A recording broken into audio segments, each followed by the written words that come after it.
dude, I feel like everybody's right and everybody's wrong. 100%. Why is this important? Why are we even going here? He's helped a lot of guys. He's also not had success with a lot of guys. Come in with a purpose, and they're very intentional with what they do and how they do it. From the majors to the sandlot, baseball and softball share space in one place. Welcome to the farm system. Fellas, and the ladies, welcome back to another episode of The Farm. I say, like, when I hit my third fellas, I have to close my eyes. Like, it's like the only way I can get it all the way out, I think. I don't know what it is. Sponsored by our guys over at Dutch. We're not sponsored by Dutch, but a Dutch, if you want to, let the boys be crazy. know. I mean, we probably pay your guys' rent over here around the corner. So Jesus. Yeah, we I don't know if that's me. Okay. Me and Shanti. But no, we were talking about this morning. I came in and we kind of been doing, using a lot of people. They're so crazy how many people in the world still haven't used chat AI and like understanding, all the different ways you can do with it. And one of the things we've been doing is sliding some different data into it and having it sort of, like a lot of people are using like this in different worlds and business world and a bunch of different applications, but you kind of, give it. We always kind of do these different case studies. Like I put in force plate data before, you've put in different things in data, and you're grabbing some stuff that's publicly available from the MLB. So we started with some of that. I'm sure it'll turn into a lot of other conversation. But why don't you kind of? No. I mean, we've had conversations. I mean, every day we have different conversations, but basically I saw a video just talking about, like the visual, the aesthetic part of the swing, and basically being able to, tell the difference between a good hitter or a bad hitter, and being able to like rate hitters based on video, which, while I think is valuable and I think video can tell a lot, I also don't think it's the end all be all too. And so, with that being said, I went on, Baseball Savant. Huge resource, tons of data on there, and they're adding more and more stuff, new stuff that they're being able to measure and stuff in game. Pause real quick. A Baseball Savant, if you don't know, because I know a lot of people that don't know Baseball Savant, we use it all the time. But Baseball Savant, if you don't know, is a resource that's publicly available that the MLB puts a whole bunch of data, which makes different swings. You can go look at these individual events, right? So you can search for pitches, you can search for hitters, you can search for years, you can search for it's crazy. Metrics, you can search for all of these other things. So it's a massive resource, publicly available data that the MLB provides to their fans, and also to at one point there is a live in season. You can hit a live thing and it'll show you all the games in motion. So let's say, for example, the Yankees are playing the Red Sox, guy hits a ball into the gap, and you're like, dude, I wonder what launch angle and exit velocity and yada, yada, yada that pitch was, or that batted ball was. There's live data that you can track, and you can see like the hardest hit balls of the day. There's a whole bunch of things on this website, so the resource that you can check out. Yeah, no, it's cool. It's like Google StatCast, and so obviously Google's big and, super integrated. But anyways, so I got on Baseball Savant, and I just started pulling up like, the whole list of hitters in MLB from, all the metrics that they have, like batted ball data, like swing length, bat speeds, different zones, barrel percentages, launch angles, all that type of stuff, right? And you can download the CSV or like the file of the chart, and you can download it. So I took the data and I put it into chat, right? Kind of like you mentioned. And I started just asking it to try to find like correlations between some of this data and, more conversations, but, dumbed down versions, find some correlations between like, hey, is there any of these numbers or metrics that indicate or key indicators of success, right? And that is there a heavy correlation in this metric leading to, success up at the plate, right? And, just to, different prompts and stuff like that I asked, it just basically it got to the point where it was like, none of these are significant for a hitter's success. There's too many factors at play to be able to say, hey, this one metric or these two metrics will guarantee you success. Like, I can't give you a model that there's such a strong correlation that if you hit this number of bat speed or exit velocity or launch angle, like I can't guarantee you that there's going to be success. There's too many factors at play. And side note there, I know somebody is going, well, but I've seen on social media that people have shown data of correlations between X, Y, and Z. This is also where Cody actually did a wider net. And so when I want to mention with this, right, is one of the things that's very significant when you look at scientific data, right, is understanding in these studies who the sample, not only the sample size, but who was in that sample or included in that sample. Sometimes it's novice athletes. Sometimes it's only a small section of athletes. So like, let's say you go, okay, well, we're a facility. Let's say we're Driveline, or let's say we're wherever, right?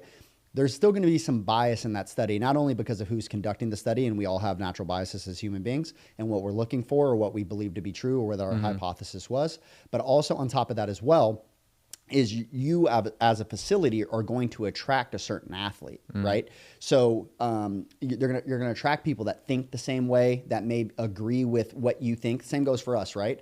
We're not gonna have somebody that comes into here that believes that I need to rotate as hard as possible. I don't care where the ball is going. Like let's say these other things, right? Like usually when we have athletes coming here, they're trying to brace. They know they need to decel. They agree with the philosophy, right? So even our studies would have bias placed upon them, and you need to understand that sample. Not to say that there isn't any truth that you can find in some of these things. It's just to understand that when you go to a study, kind of like what you were doing when you were just analyzing all of this raw data, is that you have such a wide net that it's going to be really hard, because it's true, to find correlations, because there's so many different conditions and also things that go into an algorithm that actually outplay, kind of that create outcomes, right? And so as you kind of mentioned, as chat started to bring some of these things up, and I always like to quote, I forgot exactly who says it, but it just, again, the famous quote of just, hey, like, we seem to make things important because we can measure them,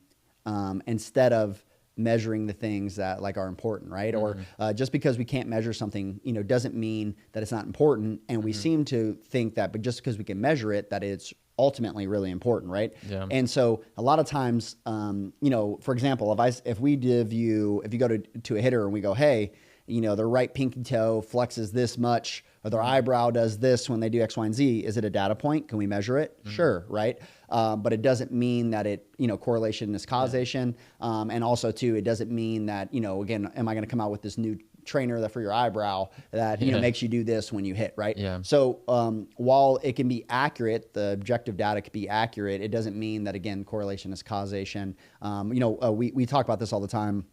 If you do a study and you have 5 kids that are redheaded, right? And all of them throw over 90. And then you get a whole bunch of other kids that can't throw 90, but they all have different color hair. And you go, hey, if I have red hair, there's a higher likelihood that I'm going to throw over 90 miles an hour, right? The study, look, objective data, look, all these other things, right? But that's not going to be really useful when in reality, we can kind of look at that, and that's an extreme example, right? Yeah. But that's sometimes what happens is when we look at some of these studies. So when you go and grab this raw data from in-game, which is also really at the MLB level and all what access we have to of all of this data, right? Even too, another thing is they're also collecting a lot of data that is not even available to the teams yet, and slowly year over year, they release more to the teams from these systems. And again, that sounds crazy to some people. It's like, what do you mean they don't have access to all this data? But like, for example, the bat speed data. Yeah. It was getting tested, right? So before they rolled all this stuff out into the teams, they switched systems years ago, right? So now we switched over to Hawkeye, right? And they were testing out Hawkeye, which Hawkeye is used in tennis primarily, and a couple other sports too. I can't remember, maybe volleyball or something like that. I think volleyball is one of them. Yeah. But it's like basically, when you see the replay in tennis and it's like, did it hit the line or did it not? In the review, right? Like that's the Hawkeye system is what's now used in MLB. The reason that they largely switched over is they understood how important batted ball spin was, or pitched ball spin was. Right. And then also they can track players. They can track a lot of other things other than just what they were tracking with like radar systems, because you're using Hawkeye is a camera system. So again, along with that, I lay all that context to say we have access to data that previously was not only were we not collecting at the pro level, but it's now a lot of this information is available publicly, which is a whole nother sphere, combined with chat has created some new opportunities for us to do things like, Cody did in this scenario. So anyways, go ahead, sir. Yeah, no. And I think too, the biggest thing that kind of sparked my interest was, obviously in the space, I feel like everybody leeches onto one or two things from like a marketing standpoint that they post a lot about. Yeah. Right. It's like, hey, if you get your bat speed up we'll make you better. Hey, if we can get you to hold the ground better, we'll get you better. If you can go, this launch angle, 10 to 20 degrees, we'll get you better, right? And like everybody like grabs onto these one or two things. Yeah. Which too, I get it There's truth to all of it. Yeah, in right. some context. But then also too, it's often presented as the end all be all, right? And it's like, golden egg. yeah, go ahead, hit a ball 20 mile an hour at 10 degrees. Yeah. Cue ball it off the end at 20 degrees. Like it's not going to go anywhere. You know what I mean? Like even though, and as you mentioned, right? Like if you look at batting averages between those in the context, right? Like 7, like, our boy over there that goes 7 to 22 degrees, right? The reason that he preaches that is like, yeah, hitting line drives is going to hit you for a really high batting average. And historically that's been proven. You can look at the data still. It's still proven. I think it's like over 700, like most of those are, right? Most of those are over almost 700 or batting over 700 if you just hit line drives at the highest level of the game. So you would just think, well, we should just try to hit balls that are in between those angles and I'll just be able to hit. Now, even to everything needs context, like you said, right? If I get jammed and hit a ball at 40 miles an hour, right, at 20 degrees, like, it's not going to, they're not going to be great outcomes. Generally, though, MLB hitters are not doing that. And those balls, a lot of those balls are really squared up and they're hard line drives. And so, yeah, they create really good outcomes. And line drives do play, and there's context there. Like let's say we go into bat speed. There is, as one of our guys said the other day, when a pro organization that stopped by, he goes, you do need to be tall enough to ride the roller coaster, but once you're tall enough, it doesn't really matter, right? Yeah. So it's the same thing when it comes to bat speed. It's like, is there a minimum? Like, does anybody in the league have a consistent 60 mile an hour bat speed? No, right? Like, or not that I know of off the top of my head. Yeah. Now, is there people in the 60s? Yes. Oh yeah, lots of them, right? But again, do they have a 60 or a 58 mile an hour bat speed? Like, no, there is a minimum, right? Like, but also too, professional athletes generally can create these speeds with ease, and also too, they could swing faster if they wanted to, but they're not, right? Because again, they're hitting, they're not just swinging and just trying to create as much rotational force as possible. So then that's what kind of like sparked my interest to kind of dive into it, was just seeing these different videos and people grabbing onto one thing that they're talking about, right? And then I think anybody that has embedded themselves into coaching a lot of athletes, right? Which, yes, I agree to myself as well. You can go through phases where, you think things are way more important than, hey, I didn't see this a couple weeks ago and now I see it and now I want to really run with it and again, see if it works. Who does it work with? Who does it not work with? Right. Like, I think we all go through phases, and like, I know you've mentioned multiple times in the past, like, I used to be like the ankle machine velo, swing hard type Crazy of guy. environment setups, right? Guys grabbing PVCs, swing as hard as they can, crow hopping, other things.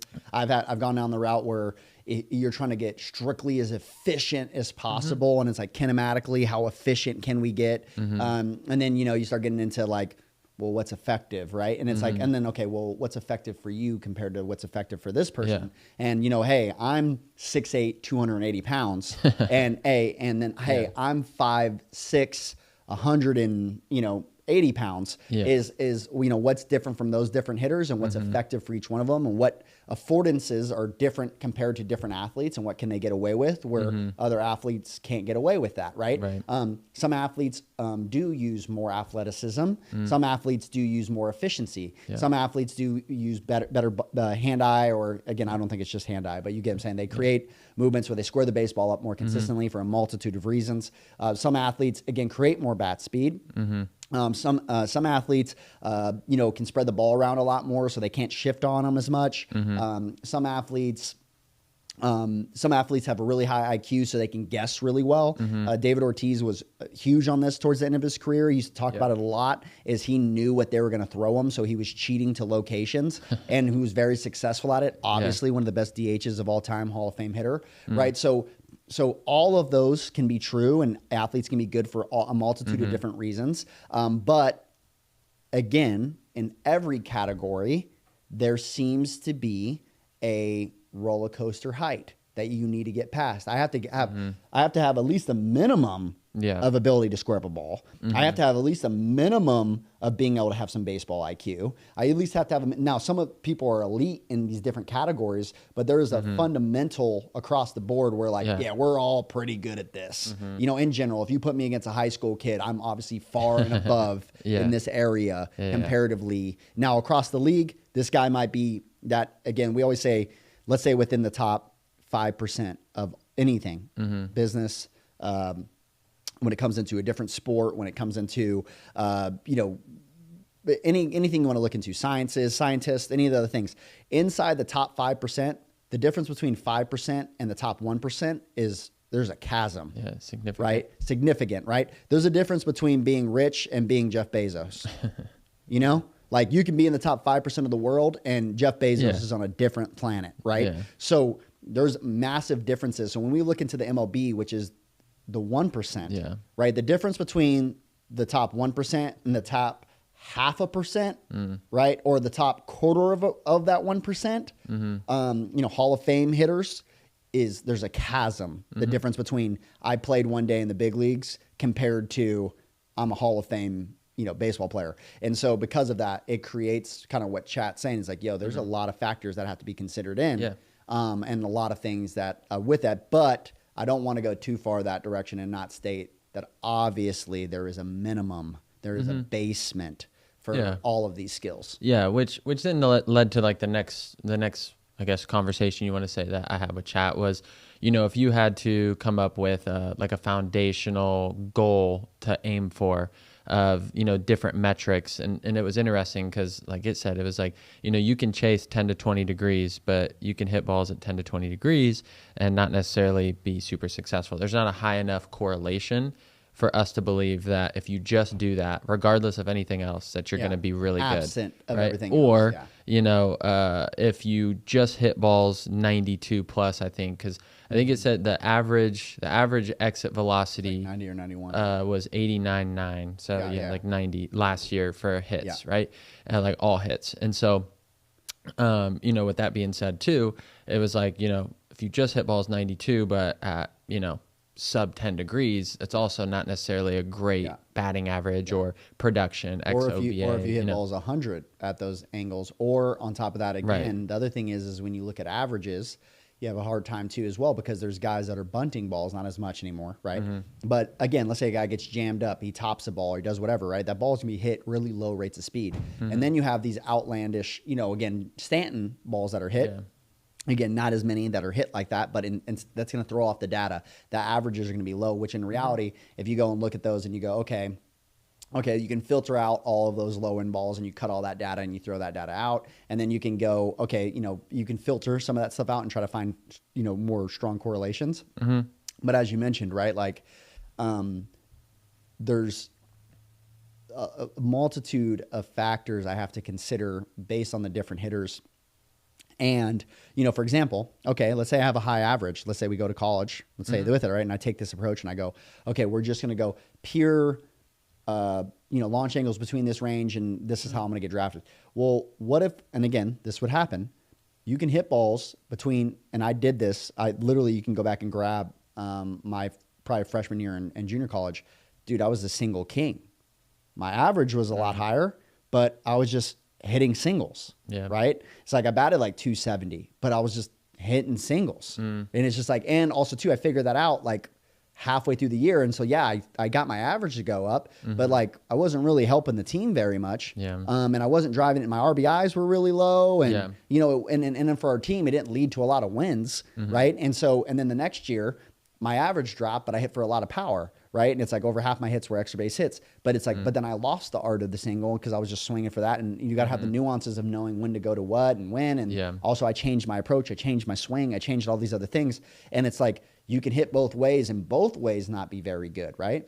Both years I wasn't that good, but at the end of the day, again, there is a nuance, which we fail to see a lot of times, is the intermixing of all of those things and not just isolating, one specifically. Yeah. And then too, going into, just general statistics, like if we're not going metrics from batted ball data, it was interesting because pulling it up, Kyle Schwarber was, I think, like the third highest rated, valued hitter or whatever in the MLB last year. That was crazy. And which he hit like 248 with like 37 pumps. But, then it also brought up, because I always try to prompt chat, it was just like, try to be as unbiased as possible, because obviously I have my own human bias. Of course. And so I try to keep it like, unbiased and, in your opinion, based on the data, how would you evaluate it? And basically it brought up, within his lineup, the situations that he comes up with when he gets hits, he produces runs, right? Yeah, Whether it on be that home team, run, he was doubles, important. the people on base, right? Whereas you replace him,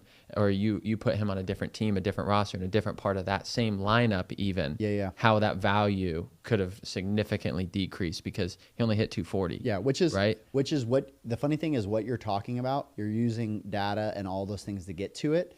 But this is old school wisdom where people used to talk about this and go like, hey, if you take that guy and put him in a different lineup, in that other lineup, this guy's a superstar. Yeah. And this lineup, he doesn't really help as much because that's not how we play, right? And it's like and again, maybe even defensively or even how this guy pitches, right? Let's say you're a team that makes a ton of errors, right? Having a guy that pitches the contact might not be the best, right? There's certain situations in the game where we do need a strikeout guy. Yeah. Like I need the guy that has the most swing and miss. And that's why he's in the game right now. Not because he's the best pitcher. Yeah. I need the most swing and miss right now.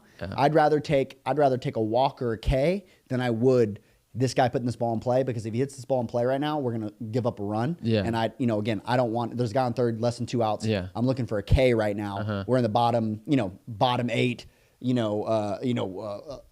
championship series, yada, yada. Yo, I'm putting the guy in if he walks him, I don't really care right now, but I need a swing and miss. I don't want someone that gives up a lot of contact, or whatever. Yeah, no, I mean, 100%. Just piggybacking off that is like, I'd let him walk 2 guys to strike out the next 2 if that's what I got to do, rather than letting 3 guys, hit singles or whatever, right? Yeah.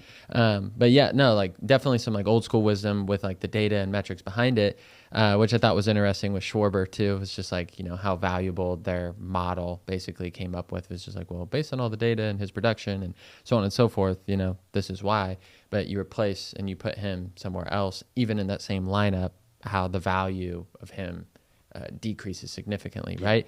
And then, looking at different different metrics, like bat speed, exit velocity, in particular, and then I kind of pulled that with those particular players' size, right? And so like the top 10 bat speeds in the MLB, and then the average height was 6'4", and the average weight was 235. Yeah. And so, chasing bat speed, and that's where chat was like, well, this then your teaching style needs to be dependent on the athlete that you have at hand, right? Chasing a higher bat speed can lead to higher exit velocities, but there's more margin for error when, you can hit a ball,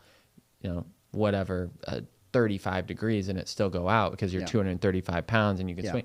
But if you're, a 5'9", 175 pound athlete trying to swing the bat 100 mile an hour, is like, even if you swing 100 mile an hour, there's the compression of the ball, and I was gonna say that the piece with that too, because we've talked about that before. If you go look at like the top home run hitters every single year, usually the top 5 are usually over 230 pounds, right? And so you can say this. A lot of people will be like, oh, size doesn't matter in baseball and all these things. Well, it does matter in the sense of like, for example, like at one point Aaron Judge was 2 years ago, was like 1 out of 3 balls that he hit in the air was a home run. Which is stupid. Which is ridiculous. Stupid, right? Which, does that mean he should just try to hit the ball in the air? Not necessarily. It just means that when he does hit it in the air, he's hitting the ball hard enough that it is leaving the yard. If he tried to hit the ball in the air, right, like thinking about lifting it, he might not have those stats, right? So sometimes we think it's just some direct correlation where it's like, oh, if I just hit it in the air, good things are going to happen. But no, if he tries to lift, it could cause a whole bunch of other things. He might be thinking like Freddie Freeman. Freddie Freeman goes up there trying to hit balls to the shortstop, or he's training this way, and it creates his home runs and it creates his other things. So we got to be really careful too. Just again, that's not necessarily the causation of that correlation, right? So you got to keep all of that in mind, and then also on top of that, like you mentioned, right? It's like, okay, bat speed wise, dude, there's a bunch of different ways to create bat speed. So there's rabbit holes within rabbit holes within rabbit holes. Okay, I can swing really hard but have terrible plane. I could swing really hard and have terrible attack angles. I can swing really hard, have terrible spacing and direction. I can swing really hard and hit balls, but only to one side of the field. And then they create, and then they, like, let's say you say shifting. It's like, well, they could still shift. They can only shift so much. They limited how much you can shift. But also too, I can scoot guys over, especially in the outfield, right? There's a lot of things you can do to really hurt somebody in that way. Or if that's the type of hitter they are, you can pitch them very specifically because they're going to have holes in their swing. So you can expose in some different ways. And so it's not just, it's so simple. Oh man, look, I found this data point. Why haven't these guys ever thought of this? And let me just, we should only teach line drives, and we should only teach bat speed, and we should only teach, hitting the ball solid, or we should only teach, all these other things, when in reality, again, hitting is a mix of all of those things. And then I had somebody else said this the other day when I made an Instagram post. He said, hitting isn't a movement, hitting is a skill, right?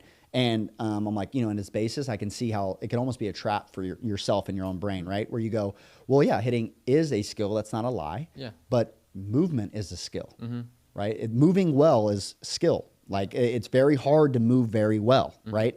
It takes a lot of hours. We've seen, there's no hitter that only has hit 10 at-bats a year, right? And then you go, okay, well, yeah, but at the same time, it's like, yeah, but it's like, is he only doing baseball games, or is he also working on his swing where name me a guy that doesn't go and hit batting practice and work on a swing. Yeah. I was like, yeah, again, every guy is always working on a swing, and every guy has swing feels. They're trying to change something about their swing. They're always working on something. Yeah, I'm trying to do this. I'm trying to stay more inside. I'm trying to stay through the ball more. I'm trying to be able to pull the ball in the air better. I'm trying to be able to go oppo better. Like, all of those things require movements and skills, and also too, ranges of motion, coordination, strength and stability. All of those things that get, mindsets that go into it, approaches that go into it, all of these things that go together. So it's not just, let me set up this crazy ass environment. And then, well, if I teach him how to hit all these crazy ass environments, then he'll be the best hitter, on the planet.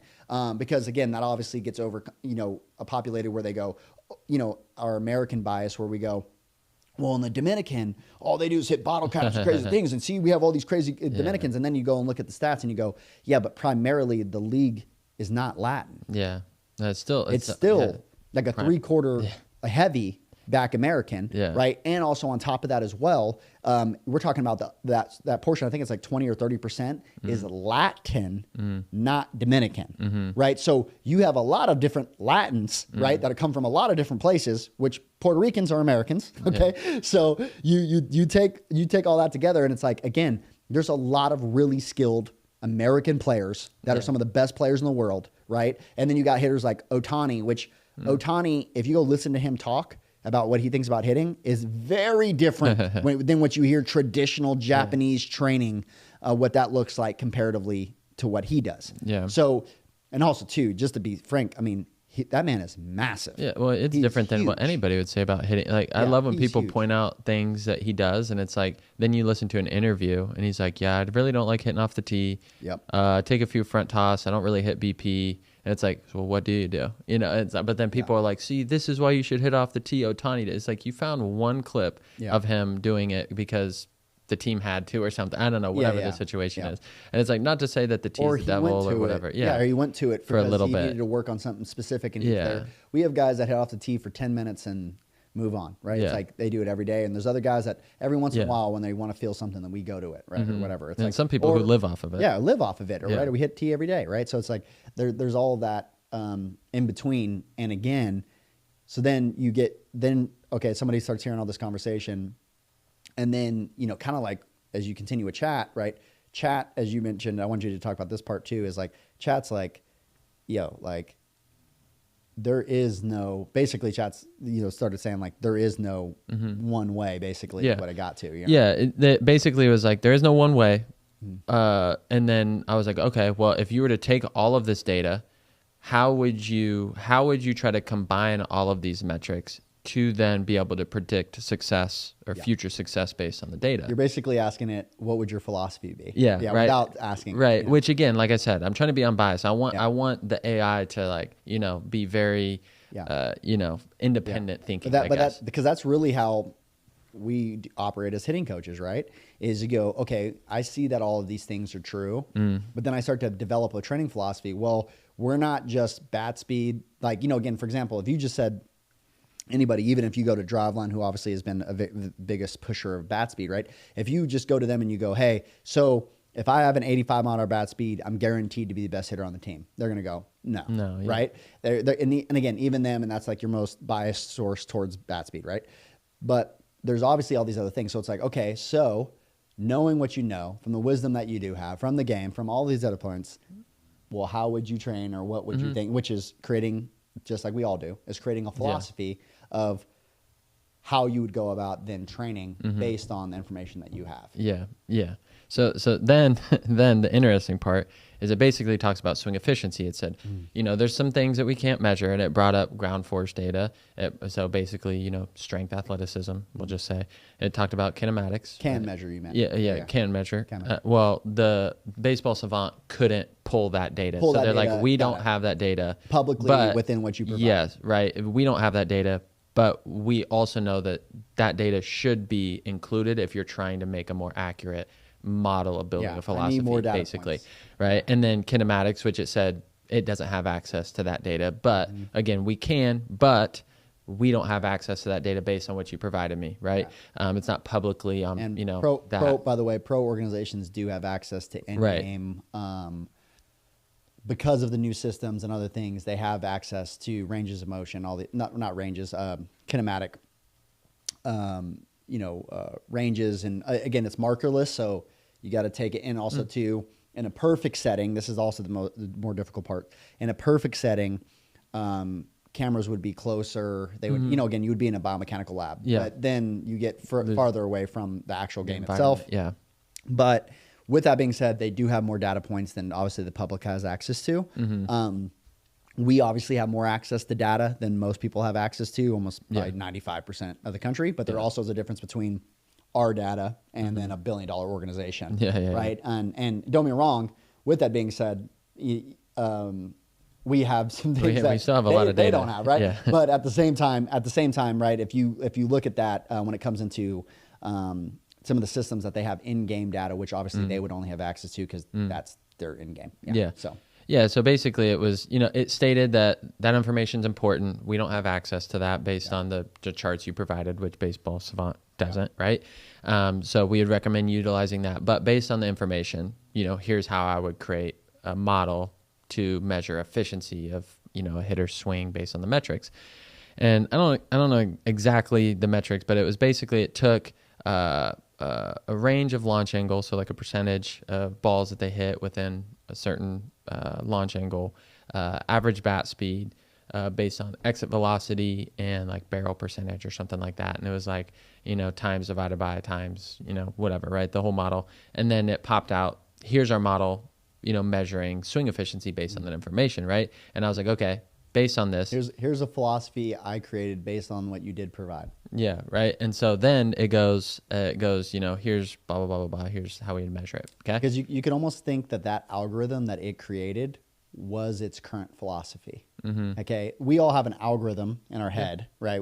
But we call it our philosophy. That it, as a computer, that's why I think about AI. It's interesting because it kind of like maps out our brain, like kind of how our brain calculates, but it's like, we don't call it an algorithm. Yeah. But, I mean, I still provided the information for it to then take, okay, well, given what you gave me, I'll create a philosophy. Yeah. Which again, you could say, let's say that those are the data that you provided it, or let's say if you provided it experiences, what you're seeing with your eyes is data, right? What you're hearing, what you're experiencing, all those other things, what you're learning from other people, from other hitters. The problem is we all have limited data, right? Based on our experiences, based on who we've been around, higher level coaches, lower level coach, like all these other things of information, and then you're feeding it, and then just like us, it's now created its own philosophy. Yeah. And this is funny kind of where it goes from here. Too. Yeah, which too, before I even get to that, was like the initial question I tried to ask before I got into all this was, if I'm a hitting coach what should my philosophy be, and just like how general it is. It was just like, well, you know, like swing at good pitches, make solid contact, hit some balls hard, like, you know, basically Broad. super broad and Super general broad, that wouldn't help anybody get Yeah. real result. Like obviously, right? Yeah, and I love, for example, someone just posted and tagged me in this thing too. They did this because Chipper Jones and some of those guys were going at Luke Roy was going at Rich, and they were kind of going back and forth at each other. And like Chipper Jones was like, yeah, like they're like asking him, so what is the hitting? And he's like, well, you know, you got to keep your eyes really still, and you know, all these things. And the guy was making the point. It's like, yeah, you're saying these general things that like hitting coaches have been teaching for years, but again, guys are still striking out, and like it requires the game now because the competition is so good. It requires this different level of nuances of, don't get me wrong, doesn't mean you weren't an amazing hitter, right? Big Chipper Jones fan, right? But also on the other side of that, you did a lot of things really well that you didn't even know that you did well, right? Or your body could do, right? And don't get me wrong, like I'm not saying that these things don't work for you. I'm not saying that like it wouldn't work for some other people, but also too on the other side of that, right? There is a lot of factors at play that, you know, for example, like even on the same side of that, you can take this into business, you can take this into a NASCAR driver, you can take it into these other things. A lot of times what we do is we study the greats, we figure out what they were doing that they didn't even know that necessarily they were doing, and then we try to duplicate that in different ways to match their success, right? Sometimes we stumble into things even too, like businesses. Sometimes they do something, you're like, whoa, that really worked, and all of a sudden that becomes the new way of doing things. Like for example, for a really long time, people thought that packaging didn't really matter for products. And then they're like, oh, you know, that's, you know, all the things they actually told Steve Jobs, I think historically spent like millions and millions and millions of dollars just on their boxes. Yeah. Right. And he's like, this is the first interaction that they have with their customer. And this is how you start to build a relationship with your customer and how they experience your product. So that perfect box that slides together, and, you know, that you know, Apple box that we all know what they feel like. He was the pioneer of how much money a company would spend on a box. Money, and then the team. He put together a whole team of people to make that one box, that one time. That obviously now it's kind of like expanded a little bit. Now but a lot of companies do that, crazy. right? They spend a lot of money on boxes or do other things, right? We're not there yet, but maybe one day. but with it, right? Like how important that was, especially because they had a luxury product that was really priced compared to other products, right? So he thought that was incredibly important. A lot of people thought he was just burning a lot of cash, right? At the end of the day, you know, Apple's doing pretty good. So, anyways, but with that, as we're talking about, is like taking that all back together, is that sometimes a company does something or they have some idea or whatever, and then once it leads to success, we try to learn from that success and reproduce it, right? So there's always things for us to learn. There is, I made a tweet the other day where I talked about that, where like there is nothing to figure out, you know, and what I mean by that is like there's no finish line, right? You haven't made it ever, right? You're going to die, and people are going to learn more about baseball than you, right? So that has happened since the beginning of the game, forever, all the way to now. So why do you think it would stop with you? It's not going to. Again, I will pass away, and there will be someone that knows way more about hitting than I do, and they'll go way down the line, and there's always more to learn. There's always new rabbit holes. There's always new complexities. There's always more nuances, and everybody is always chasing after, how do we make this even better? And that's happened since the beginning of time, and it will continue. If you you can only stand in the way of progress for so long, and you keep going like, well, just keep your eyes steady and do all these other things. And it's like, yo, like, again, imagine what they were saying 20 years before Chipper. Imagine what they were saying 20 years before that group. Imagine what Babe Ruth was saying back all the way back then compared to what they're, you know, all the things. And there is some videos of them talking, and it's like very broad, you know, things. And now again, it's so much further advanced. And the game is so much more difficult. And you can see this clear as day, in my opinion, just because I've had the experience from each side, is seeing this when you compare baseball to softball. Softball is where baseball really it used to be. And so at the highest levels of softball, it's similar to baseball in some ways, some capacities. But in a lot of ways, you can see how, again, on the other side of that, as being like almost like a reflection of the different cultures that have been created. And also when it just comes in the competition. For example, in softball, during the summers, most of the girls that play at the highest level of the game don't really train very much. They take the summers off. In baseball, we would never. Like, you're going to go back and train, or you're going to go play in a summer league. And that is a that is a standard. Yeah, if like, you don't go back to school, to that school. It is a standard, right? Where the girls that do that at this point, and don't get me wrong, I've said this multiple times, if you go look at the girls playing today and you go back 20 years and you watch, it's just like basketball, right? And you just watch the athletics, they are on a different planet. Yeah. And don't get me wrong, it doesn't mean that there wasn't really athletic girls back then. But like we talk about, like, for example, if you look back in basketball, right? If you look back, was Michael Jordan, yes. Obviously, was the league comparatively not as athletic. As athletic as the whole league. Now, again, just like we look back in baseball, was there guys that threw 100 miles an hour? Yeah. Yes. Were the best or the top still? Was the average 95? Right. No. Right? So, like, the game as a whole, the basement has risen, right? And also, too, we're pushing on the ceilings, right? Because we can there's going to be another guy that's as gifted, that is as whatever, right? And he's going to push the game to another level with the advances that we now have. Yeah. So when you look at that in softball's come a really long ways. Girls now today are crazy athletic. And again, like I say all the time, I'm like, like, I grab some of these girls, go out, like, they're going to ball on some dudes. Yeah. For sure. But at the same time, comparatively, like, the dudes at that level are on a crazy level.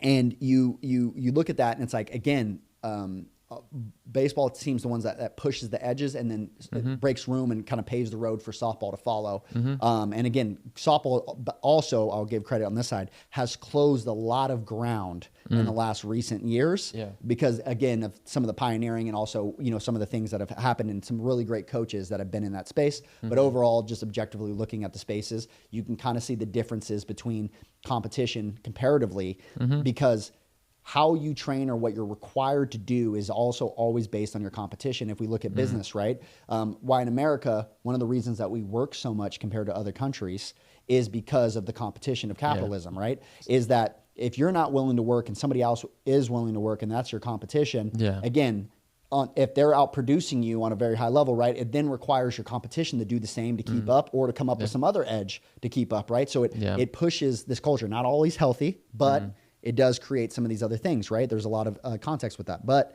my point is like with it, right, the sport has came a really long ways. And also, too, on top of that, continues to get pushed forward with some of these complexities and these nuances that are, really important. Where before it might have just been, you know what, if I just do this, this is enough. Where then at some point that becomes the standard. If you look at doctors, it's the same thing. They used to be like, oh, you know what? If I just washed my hands,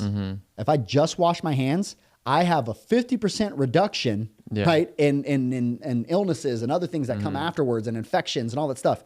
Well, then that becomes a standard. Everybody washes their hands. So then you take it to another level. Oh, man, if I'm more skilled with this, oh, man, you know what? If we use robots, we do other things, and I don't have to go in there and cut it with my hands. It's such a small insertion. I can have this heart surgery done by this X, Y, and Z, or this brain surgery that does this, or, I have all these advances. Then, again, we can do much more complex surgeries today than we could 20 years ago or whatever, right? Just everything advances. Yeah, no, 100%. I mean, you can definitely see, the difference in that between the two sports, but to kind of jump back before I lose my train of thought was that efficiency model that we were talking about was kind of what then happened was it popped out the efficiency model. I said, give me the top 10 players,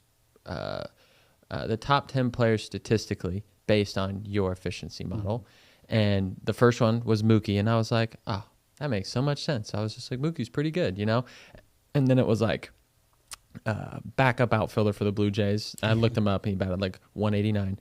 And then it was some dude for the Pirates that I don't even know his name. He could have been an everyday guy, but batted like 190. And then it was like Justin Turner, who had like, low 200s, mid 200s, something like that. And it was like 10 people came out, and like the only two that hit over 200 were Mookie and Justin Turner. And I was like, well, that's really interesting. So like, based on your model of efficiency, those guys weren't super successful.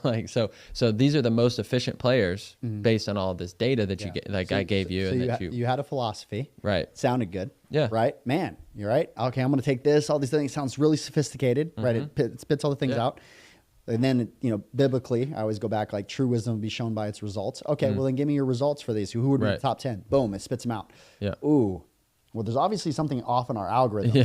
Because if that was true, this list should be very accurate, right? And it's obviously missing some things because, like you said, great, you threw Mookie at the top of the list, Yeah. but it's obviously, it is not having the top players in our game. And also, Yeah. Soto just made quite a bit of money and he wasn't on that list. So that's, something's going on. Yeah, yeah, and then that's where I was like, okay, so based on all this information, I'd say it's safe to say that you can't give me a set of metrics based on the data I gave you and make a prediction of who's going to be successful in the future, basically. And it was like, no, like basically it was like it's almost impossible given the data that you gave me. Like there's too many factors at play that go into a player's success to be able to take data and predict one's success without gathering more information and more information and more information and more information. And then still with that information, like it still was like, I don't know if I could produce a model that could predict success. And it was, basically it was like, yep, sorry. Like, I did everything you asked me to do. Right. I did my but, given that information, I still don't know if I can predict success with this model based on information. And then it brought up, reinforced, was like, well, hey, there are athletes that maybe they don't excel at the things that I put in the model to measure efficiency, and kind of like the tall enough to ride the roller coaster ride. Maybe this person is just tall enough to ride the roller coaster on two things, but they are way past that baseline on two other things. And then they're a little bit past on one thing. So out of the 5 things it gave me, it's like, well, maybe they're not top 5% on all 5, but they're the top 0.0001% at 2 of them, right? And like that's why they have success. And they're like, there's going to be factors like that. There's going to be people that are in the top 1% of 3 of them that still aren't successful because they're so bad at the other 2, and like there's too many factors at play, and that can't be measured. And even that, right? Okay, so then it gets into a place of, because we can't measure it, it gets back to, well, that's also a subjective opinion. Is that why they're so successful? Because they are at those other things? Or, which again, there's nothing wrong with subjective. I always say this all the time. Everybody likes to fight. They're going, you shouldn't have a subjective. This is what you're doing. When you're going to, I'm a hitting coach, when you're going to an organization, a development plan, you're going to a therapist, you're going to these other things. Is there a foundation? Is there a backing of science and education and all these other things and blah, blah, blah? Yes. But in large, right? In large, what you're going to them and what you're believing in is like, hey, I'm leaning on your experience. I'm leaning on your perspective and subjective opinion and what you've experienced in your life and the results you've had with other athletes, right? And I'm making a bet, right, that I'm willing to invest in you and that you can get me here. We are partnering, right, to go do these other things. We like to do everything we can to remove all of this doubt, right? Because we want to be so certain, right? And we're trying to quantify everything, right? We got to get data on everything. We got to do all these other things. When in reality, the other part with this is like, and again, I'm not saying there isn't going to continue to be advances. Obviously, Google just came out with their quantum computer that's supposed to be able to do other things too. But on the other side of this as well is I think there's something to be said about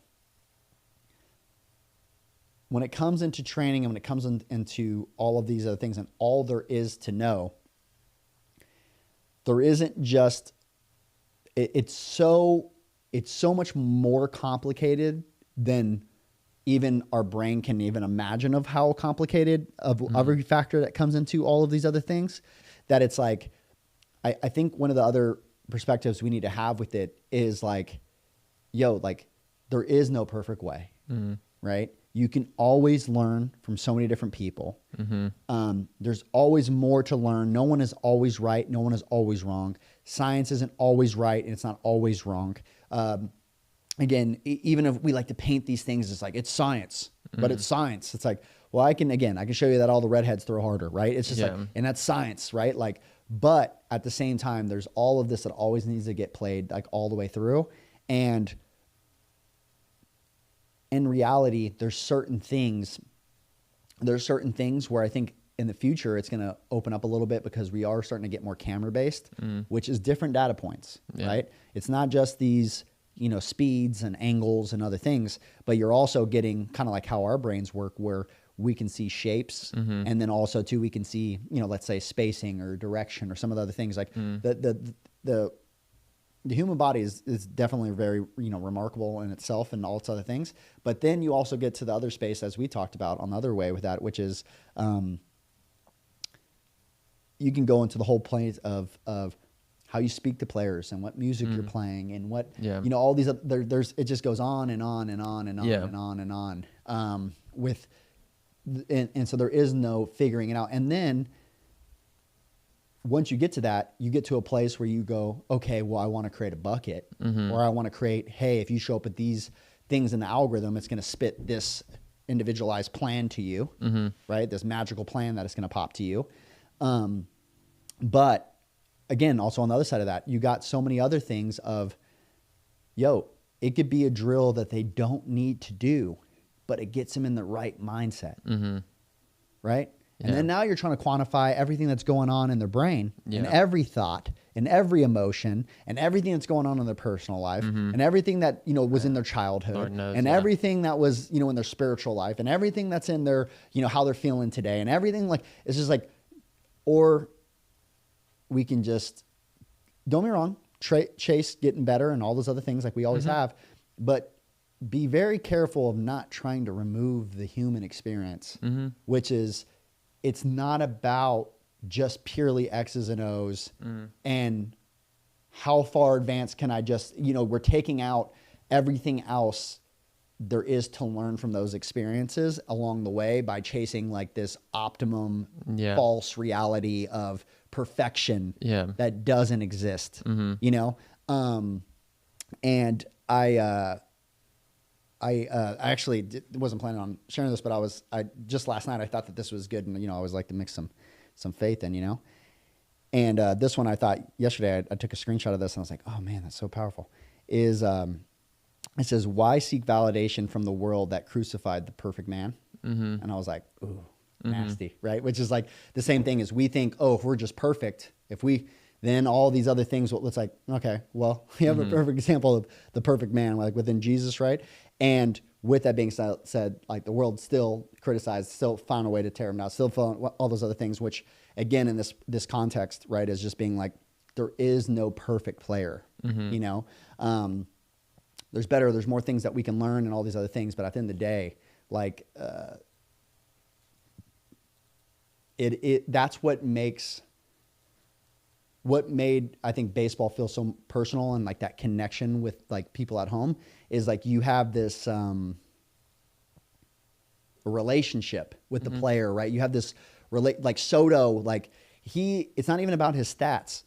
People love him for his antics, his down the box and his energy, aura, whatever you want to call it. Yeah, right. All of this, these things, right? This personality, this, it's a relationship piece, right? And it's like, okay, and then you want to put numbers, we want to put numbers on everything, which I think on the other side of that, it's like, there's nothing wrong with numbers in and of themselves, but when we make them like our center and everything, if you can't get measured, it doesn't matter. Or if it, if you don't hit these numbers, then you don't, you're not this, you're not that.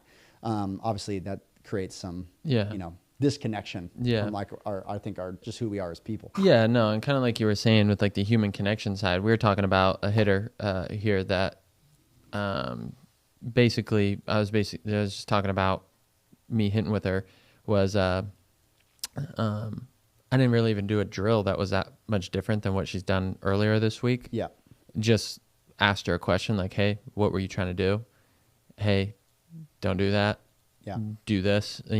Try fixing or going about the problem differently.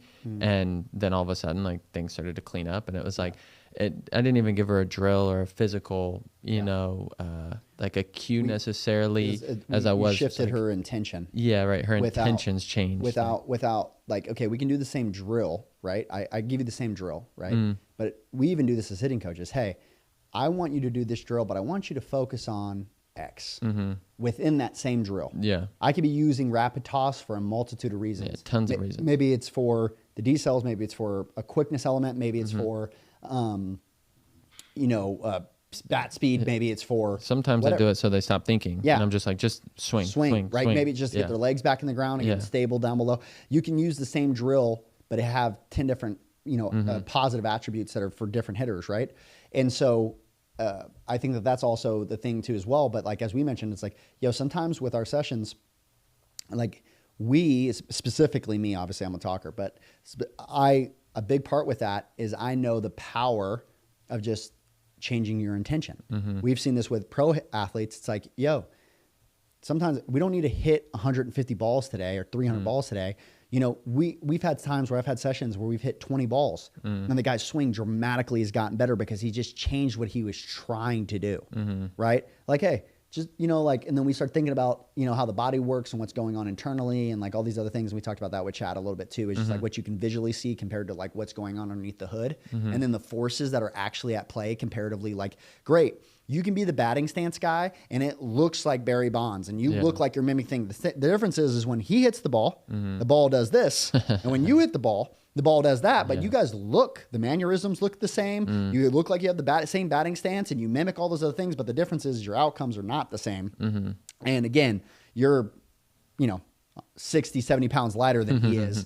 Also too playing a different game, different context, different mindset, different all these other things where that might not work for you. And so instead of, that old saying, right? It's like, be yourself, everybody else is already taken, like kind of like that more thing. It's like, there's aspects of other people. There's other things that we can take, but a large part of that is like keeping in mind that like we're talking about there. It's like, I just change your intention or maybe how you were thinking about how something needed to happen. But I have to be high effort, but I have to, I have to hit 400.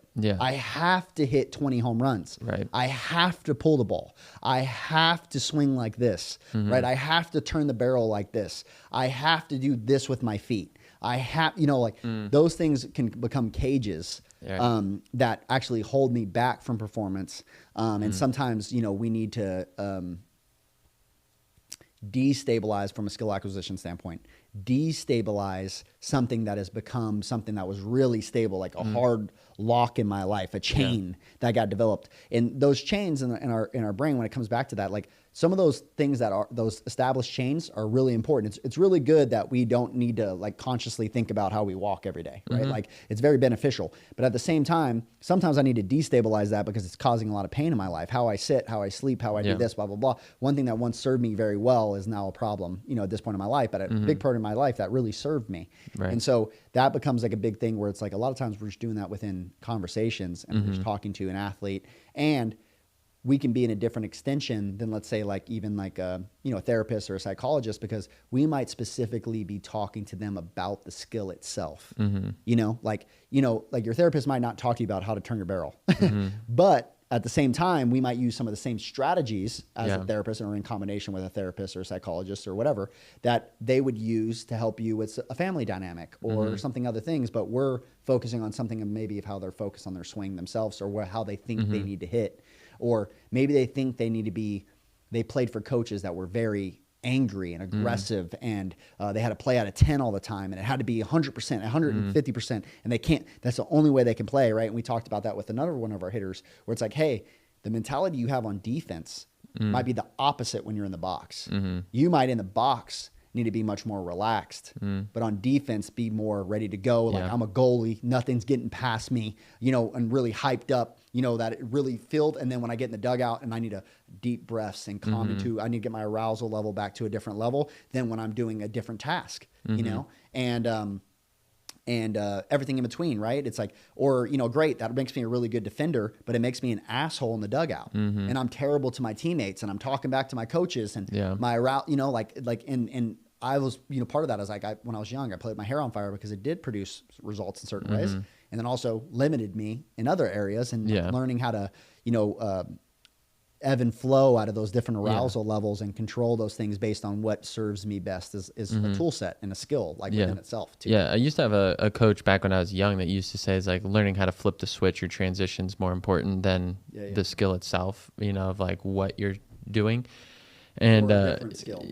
Right. And I never really understood what that meant until, getting older and, learning different things, and still probably don't even understand the wisdom to its fullest. I'll continue to learn. But, what this conversation with Chat really reinforced to me was just how important it is to have different tools as a coach and as a player, as an athlete, and just a human in general, having different tools or skills. But then the difference between the really good or the really bad is like, well, when do you use that skill? How do you use that skill? What's the execution there? Like, if you go in, like you said, like a doctor that's performing surgery, right? And now they have like robots doing surgery, right? Well, the difference between a really good doctor and maybe a bad doctor is like, well, you guys probably have the exact same equipment, I guess some may not, but right. Like there's different doctors within the same hospital that are the top surgeon in town and not the top surgeon in town. It's like, well, what makes them different, right? It's like, well, they know how to use the tools, or they have the experience. They know different techniques to get the operation done, right? Whereas maybe the less skilled one doesn't know how to use that tool properly, right? And so just like using different tools as a hitting coach, whether it be, like weighted balls or weighted bats, or putting them in a specific position, or not changing any of that, but changing their intention, changing the music that's playing, all that type of stuff too. It's like, I just thought it kind of reinforced to me, it's like, okay, all that stuff's important, but also none of it's important. It's like, it's how you use it, how you apply it. Everything matters and everything doesn't. Yeah. Right. And so, and I know we've kind of talked about that too, is just like, and then also just like our expansion, I guess, in the product space, from our standpoint is like, well, that's why I think we're so like heavy in that. Is like, well, we see the value in all these different tools in so many different ways. Like there's half the hitters I train don't even use farm boards on a daily basis. Right. And it's like, well, where did farm boards come from? Like, obviously we're the ones that ship them out, contrary to some of our high schoolers' beliefs, but, which is a different story for a different time. It's just funny. But, it's like, I don't even use them every day. It's like, there's some days I don't use our heavy balls. There's some days I do. There's some days I, we our use bands, our tees, our exactly. machine like, balls, our whatever. And I think that's also another thing too, is like, there is a multitude of ways to use all of those tools, right? Like we've been talking about obviously the new light balls that we had that came out, right? That are 3 ounces for baseball, 4.5 ounces for softballs.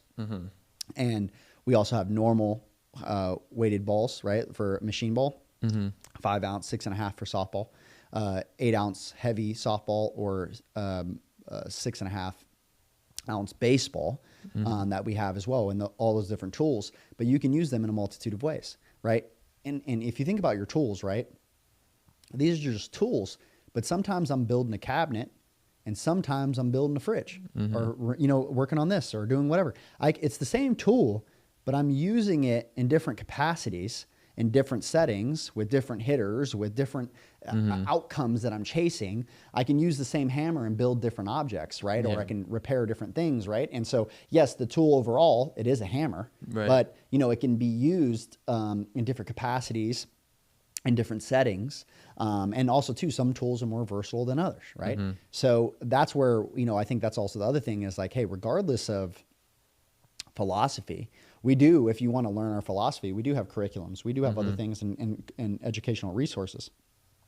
But also with that being said too, we understand that there also, you might just like one of the tools we have, and you could use it in any capacity that you would like to use it. Yeah. And that's also been a big part of how we mixed in. If you just want to go random balls and set environments, and that's where you're at right now, and you just want to shoot them, and you just want to create more variability, and you just want to create more options, and you can do that with our balls too, right? You can do those with our machine balls too. But if you also want to go, specific patterns and challenge people in very specific ways, and individualize in very specific ways, and you believe more, you can use our tool for those things too. This is just the ball you're hitting, right? Like how you go about it, right? Like again, we all use a baseball bat or a softball bat, right? But what you do with that bat and how you move it, what drills you do, all those other things are different. It's just a tool that you have access to. And I kind of described that to a hitter the other day. It was like, anymore, with Amazon and some of the companies, it's like, if you have a little,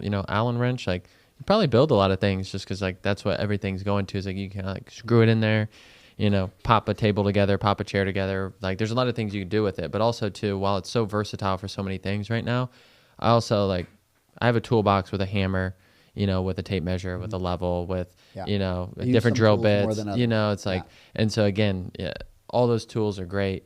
I may not use them all the time. And I also, may not use them in conventional ways, right? Like, or just I might kind even forget I have that tool. And I'm like, all the time. oh, dude, why am I not using this?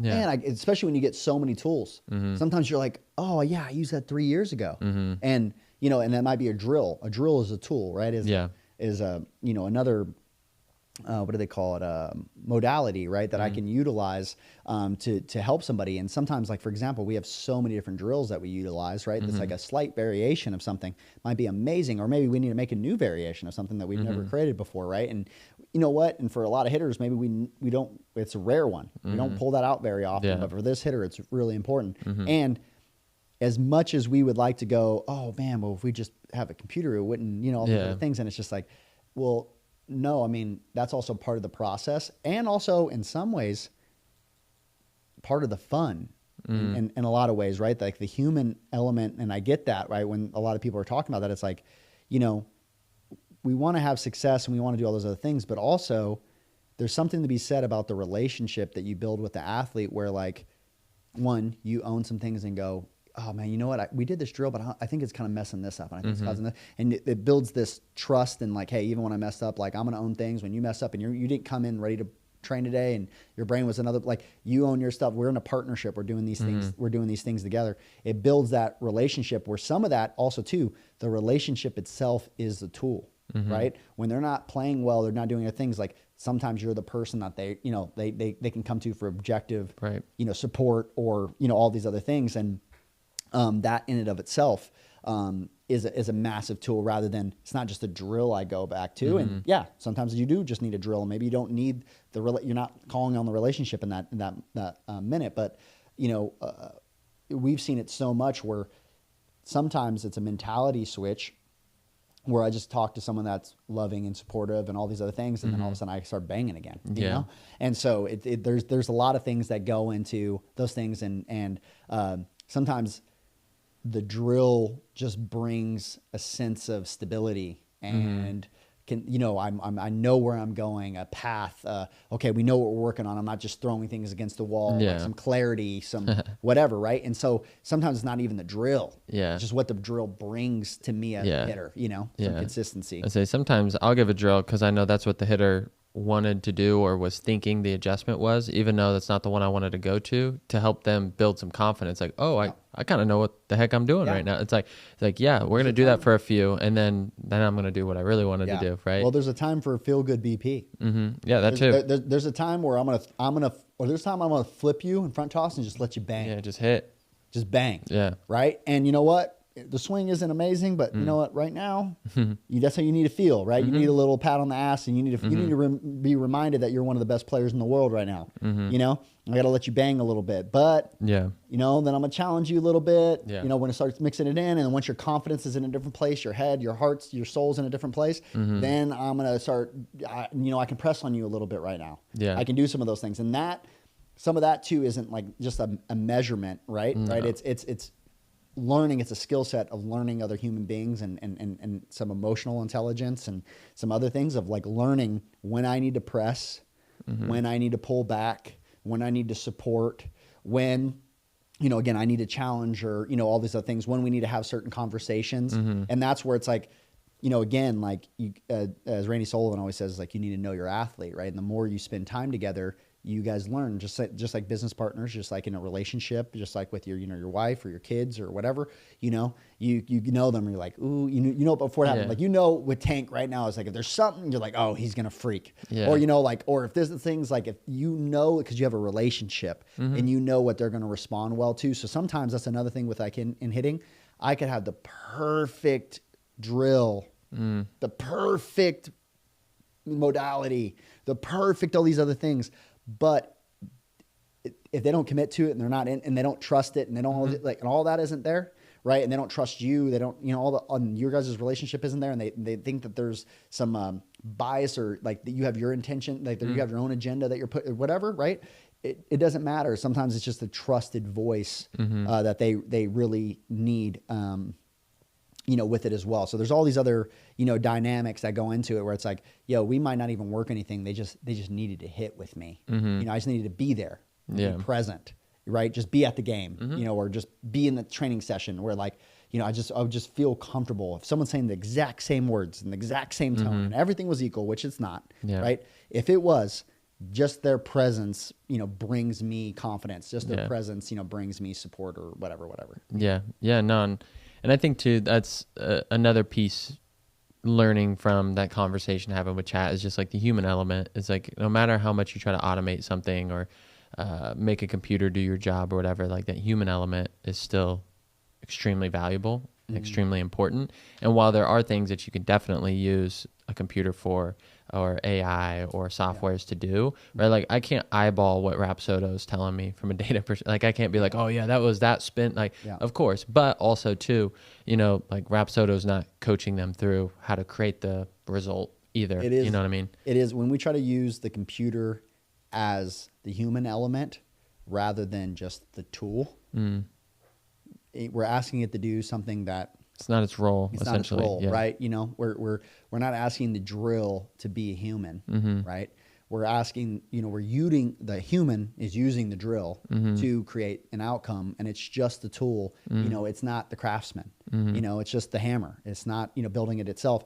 And again, technology is really advancing, but also too, I think that it's been the same story since the beginning of time. Is we often, as just civilization in general, you know, like to, there's some things I think are fine to automate that really don't need as much of a personal touch. When it comes to a human being and like their career and the ups and downs of like being an athlete and all those other things, is like, I think that's the one area where I'm going to use this as a tool, right? I'm going to use this as a tool, but it's not going to be the mother of my kids. You know what I'm saying? Like, I'm going to use this as a tool, and it helps me take out the trash, and it helps me take care of some things that don't need my attention. But at the same time, right, we go too far when we ask it to be something that, you know, it wasn't designed necessarily to be.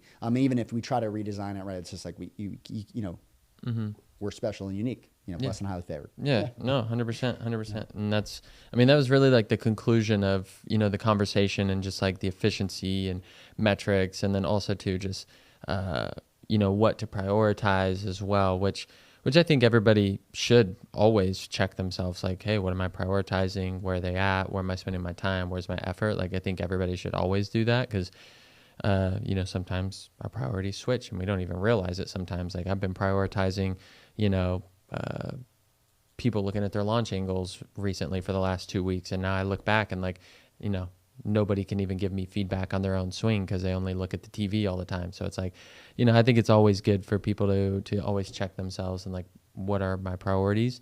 And I think the conversation with Chat definitely was like, you know, it was an interesting one. And then, you know, I kind of saw where it was going to go ahead of time, just as I was like giving it little prompts and like giving it data. And like, I've tried doing it myself, you know, organically without putting it into Chat. And I was like, you know, I don't see correlations in some of these places. So I'm like, you know, maybe this could find it and maybe I'm missing something. Maybe my human element was wrong there. But, you know, that was really like the conclusion of all that. And then, you know, some of the different pieces that I took from it. And, you know, ultimately too, I think it's reinforced some things. It's also challenged some thoughts to me, or for me, even though I just did it last night. And, you know, hopefully it continues to make me a better coach. Just like conversations like that and looking at data and, you know, data, I think people a lot of times they think data is the devil or thinking's the devil. And it's just like, no, it's like, how are you thinking? What are you thinking about? Filter your thoughts. Like what data are you looking at? Like, how are you using it? That's really where, you know, which specifically it's the same thing, right? Like, is data running our company? No. Do I use data every day? Yeah, all the it time. Informs me constantly, right? It gives me other information. It's a great tool. I see the ebbs and flows, how much money's coming in, how much money's going out, where we're doing this and then this and X, Y, and Z. And it can make me suggestions, but ultimately, I have to see the macro, right? And go, okay, where's the company going? You know, all these other things. And also too, the difference is if you put another CEO or you put another person to run the company, well, they would do things differently, right? And it's like, so, and again, like they try to do that with Steve Jobs, they've tried to do it with Elon Musk, you know, like all these other things, right? And it's not to say that sometimes there is a need for a different person to come in and make different decisions for a company. But again, at the end of the day, you know, it's not running the company. It's a tool that the company utilizes to then go therefore and make decisions, right? We utilize Rapsodo. We use a lot of tech, but at the same time, it's not making the decisions on who needs to do this or whatever, right? That's an area where, again, I wouldn't chase down trying to automate, right? Provide me information and do whatever, but at the end of the day, you know, at the end of the day, I'm trusting the human, right? And again, not just any human, right? Skilled, talented, right? That it results, that have other things that in the macro, that there's a human element of that, of like, there's certain times where all the data would tell me that this drill would work, right? And then we use it, and it's like, we see him take 3 swings, and we're like, no, next. Right. So, you know, and again, it could be for a plethora of reasons. So, yeah, I mean, I think it's with that, right? If you just use it for the right purposes, and again, it's not that we're also not anti-tech, obviously, right? We're not sitting here going, you know, data's the devil, and you know, you shouldn't utilize anything. It's just like, no. There's a nuanced way of how to utilize tools, while still keeping it. Again, it should assist the coach, right? It's not the coach. It just assists the coach. You know, and I think it's always going to need a human in that area, right? Like, you know, and that's a big piece. Yeah. No, I mean, it literally, like, my last little point is, I was telling you about that video that Erickson posted where they had like the dudes with masks and they're like hitting, and I was like watching it with Naomi, and it was interesting, is like, you know, watching the guys swing, and I was like, that's the big leaguer, or that's the pro guy. And she was like, well, how do you know? And it's like, you know, some of the other guys were hitting the ball off the tee harder and like, you know, doing things more powerful or whatever. And I was just like, you know, there's also the wisdom, like my eyes have seen guys hit balls hard, and I'm like, yeah, that swing doesn't play.